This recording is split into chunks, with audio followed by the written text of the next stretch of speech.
വിശേഷമുള്ളൂ. എന്റെ മക്കളൊന്ന് വിദേശത്ത് വരിക. എന്റെ സന്തോഷമില്ലേ?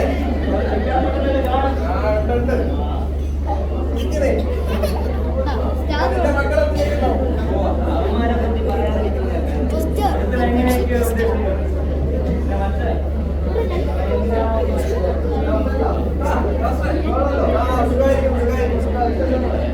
എന്റെ മക്കളൊക്കെ വരുന്നുണ്ട്. എന്റെ സന്തോഷത്തില.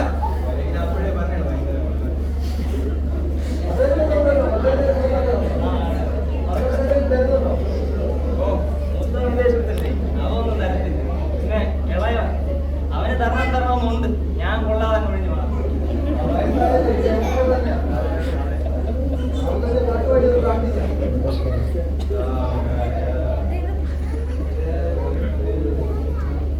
പേടിപ്പിക്കണ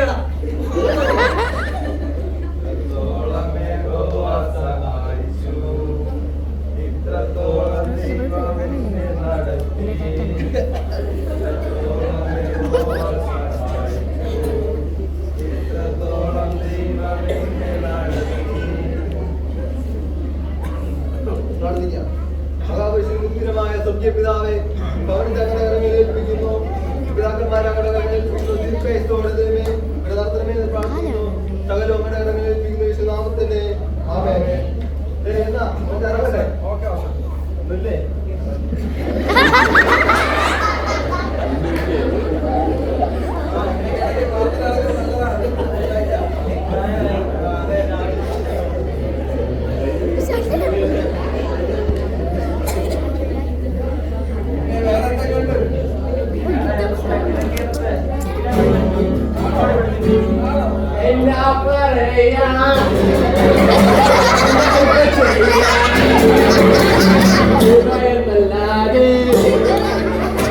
എന്നാ പറയാനാണ്?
ഇതൊക്കെ ഭയങ്കര കള്ളാ. എന്റെ കിളവനെ പറ്റി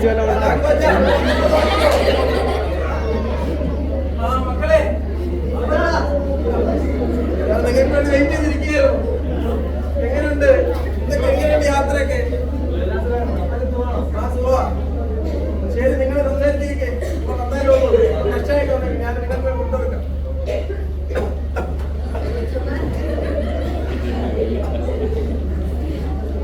ചേട്ടാ, അപ്പച്ചന് വയസ്സായി വരിക. ഇടയ്ക്കിടയ്ക്ക് ഇങ്ങനെ വന്ന് നോക്കാനൊന്നും പറ്റത്തില്ല. എന്തെങ്കിലും തീരുമാനം ഉണ്ടാക്കണം. ഞാനൊരു നോക്കി വെച്ചായിരുന്നു. പക്ഷെ അപ്പച്ചനോട് പതുക്കെ അവതരിപ്പിക്കണം.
വിദേശത്ത് വന്നതേ ഉള്ളൂ. പിന്നെ എത്ര വർഷത്തെ പരിചയം?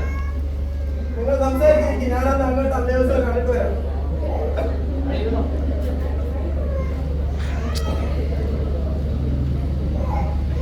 കാര്യം പറഞ്ഞില്ല. ഡൊണേഷൻ തരാനൊന്നുമല്ല, ഞങ്ങളെല്ലാം വിദേശത്താ. അപ്പോ കിളവന് വയസ്സായ വരെയല്ലേ ആക്കാൻ പറ്റുന്നതാ.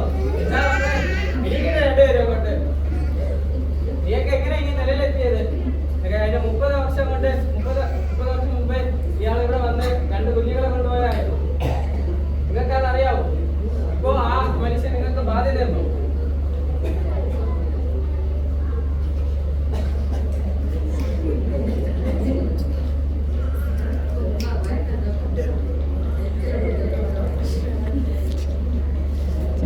വാർദ്ധക്യം ഒരു ശാപമല്ല, ഭൂമിയിൽ പിറന്ന എല്ലാവരെയും അത് തേടിയെത്തും.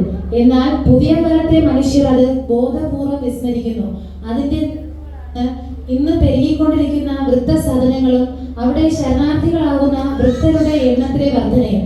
ഇപ്പോൾ അഭിമാനിക്കുന്ന യുവത്വം ഏറെക്കാലം നിലനിൽക്കില്ല എന്ന യാഥാർത്ഥ്യ ബോധം സ്വന്തം മാതാപിതാക്കൾക്ക് കനിവിന്റെ തണലേകാൻ രക്ഷിതാക്കളെ ഉപേക്ഷിക്കുന്ന മക്കൾക്ക് ഉൾപ്രേരണയാകട്ടെ.